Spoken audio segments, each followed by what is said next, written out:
ब्राह्मणों का भोज रखा।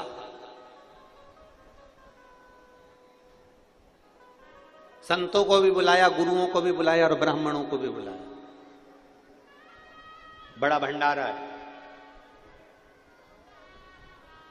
राजा ने कहा इतने सारे लोगों का भोजन बनेगा, भंडारा बनाने के लिए खुले में बना लिया जाए। ग्राउंड देखा, एक खेत देखा, जमीन देखी, उस पर भंडारा बनना चालू हो। कितना दूर रहना निंदा से,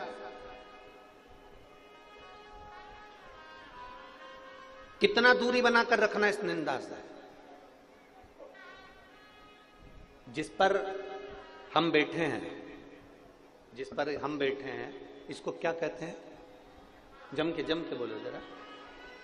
इसको कोई प्रधानमंत्री की कुर्सी तो नहीं कहता, इसको कोई राष्ट्रपति की कुर्सी तो नहीं कहता, इसको कोई मुख्यमंत्री की कुर्सी तो नहीं कहता, इसको कोई आमदार या खासदार की कुर्सी तो नहीं कहता। इसको क्या कहते हैं? व्यास पीठ।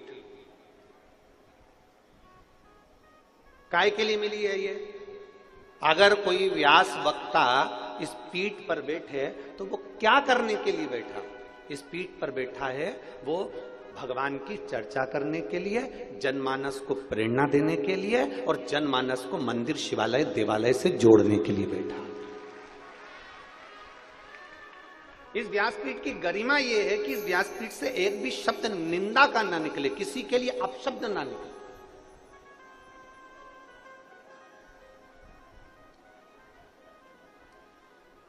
और मेरी परतवाड़ा की जीजियों, आपसे कहना चाहेंगे, निवेदन करना चाहेंगे कि इस व्यासपीठ पर देवाधिदेव महादेव की कृपा से जब भी आते हैं तो माता सरस्वती से कहकर आते हैं, माँ ऐसी कृपा करना, इस कंठ से कोई ऐसी वाणी ना निकलवाना कि किसी के दिल को चोट पहुंच जाए, किसी के हृदय को चोट पहुंचे। ऐसी वाणी नहीं चाहिए। किसी की निंदा इस व्यासपीठ से ना निकले।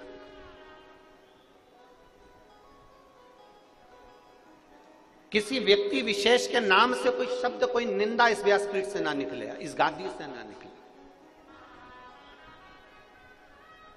कारण निंदा का प्रतीक, निंदा का फल क्या है, निंदा का पाप क्या है, ये हमारे शास्त्र कहते हैं। एक राजा ने एक भंडारा करा, ब्राह्मण भोज करा, सबको बुलाया, संत महात्मा गुरुजन सब भोजन करने के लिए आए। सब भोजन बन रहा था खुले में। एक चील उड़ी, उसने सांप पकड़ा, सांप लेकर उड़ी, सांप ने विष उगला, वो विष खीर में जाकर गिर गया। खीर में विष गिर गया। ब्राह्मण भोजन कर रहे थे, संत भोजन कर रहे थे, गुरुजन भोजन कर रहे थे, और सारे ब्राह्मण, सारे संत, सारे गुरु उस खीर को खाने के बाद मर गए। जितने भोजन कर रहे सब मर गए। धर्मराज की यहां सभा लग गई। चित्रगुप्त महाराज बैठे। चित्रगुप्त महाराज ने धर्मराज से पूछा, बताइए इतने सारे ब्राह्मण और संत मरे हैं, इसका पाप किसके माथे पर देना? इसका पाप किसके पल्लू में बांधना है? इतने ब्राह्मण, इतने संत मरे, इसका पाप किसके माथे पर दिया जाए? राजा के माथे पर, जिसने ब्राह्मण संत भोज रखा? उस सर्प के माथे पर जिसने अपना विष उगल दिया? उस चील के माथे पर जो सर्प लेकर जा रही थी? जो भोजन बना रहा है उसके माथे पर? इतने सारे ब्राह्मण संतों के मरने का पाप किसके माथे पर दिया जाए? बोलो धर्मराज, बताइए। मैं किताब लेकर बैठा हूं, मुझे इसमें निर्णय देना है। अब बताओ किसके माथे पर दिया जाए?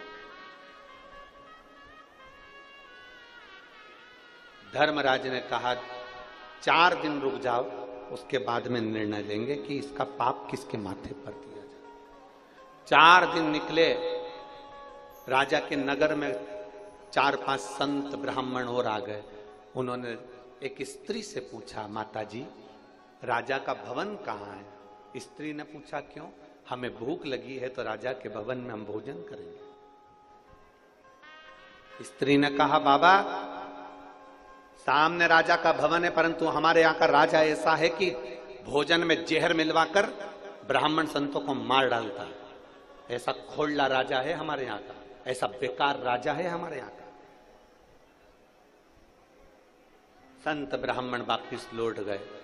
धर्मराज ने चित्रगुप्त को बुलाया और बुलाकर कहा, जो ब्राह्मण और संत मरे थे उनके मरने का पाप इस स्त्री के माथे पर डाल दिया जाए। उनके मरने का पाप इस स्त्री के माथे पर डाल दिया जाए, क्योंकि इसने निंदा करी है।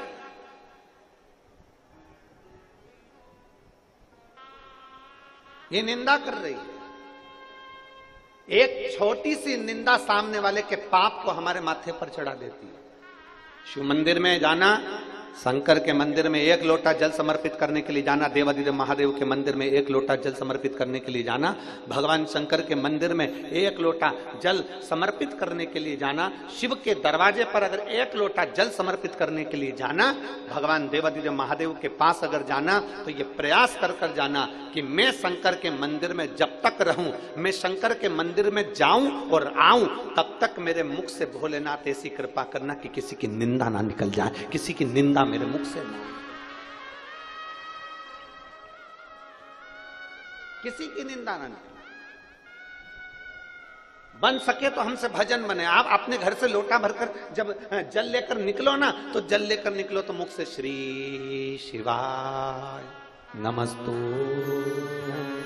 श्री शिवाय नमस्तु, श्री शिवाय नमस्तु।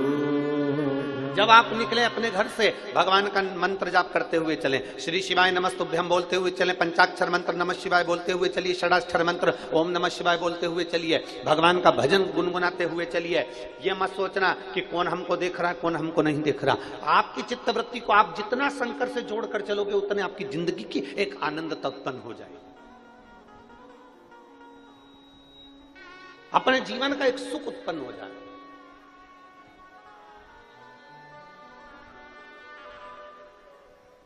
अपने भजन के बल को बढ़ाइए, अपने भाव को बढ़ाइए, अपने भाव।